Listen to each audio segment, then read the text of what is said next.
જેમ બે ફ્રેન્ડ સવારમાં ઉઠી અને બટાકા પૌવાનો નાસ્તો બનાવી દીધો અને બસ પછી તો નાસ્તો કરી લીધો અને મારા હસબન્ડને દાડમ પણ ફોલી દીધા અને બસ પછી તો આ બાજુમાં પાપડી બનાવતા હતા એટલે કે ચોખાના પાપડી એમની હેલ્પ કરી અને હું આવી ગઈ ફટાફટ નીચે આવી અને નહીં તૈયાર થઈ ગઈ અને બધું જ કામ પતાવી અને હું બેઠી હતી રાહ જોઈને ગાડીને. ત્યાં સુધીમાં તો અમારી ગાડી પણ આવી ગઈ અને બસ પછી તો અમે બધાને ઘરેથી બાય કહી અને નીકળી ગયા અમારા જોબ પર એટલે કે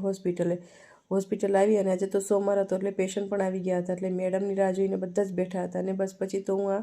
સાફ સફાઈ થોડું ઘણું ડ્રોવર સાફ કરવાનું તો એ પણ કરી દીધું અને આમાંથી આવું બનાવી દીધું અને બસ પછી તો થોડીક વાર બેઠા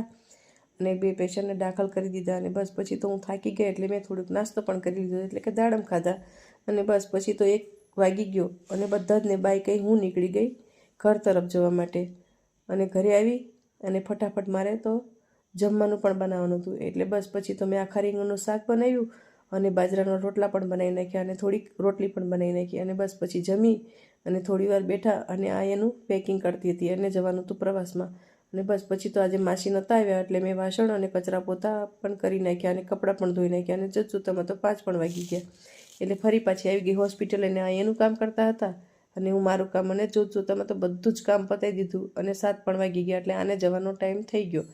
અને બસ પછી તો એ નીકળી ગઈ ઘરે અને અમે અમારું કામ પણ કરવાનું હતું બાકી એટલે સાહેબારે અમારે જવાનું હતું તપાસમાં એટલે કે રાઉન્ડ લેવાનો હોય ને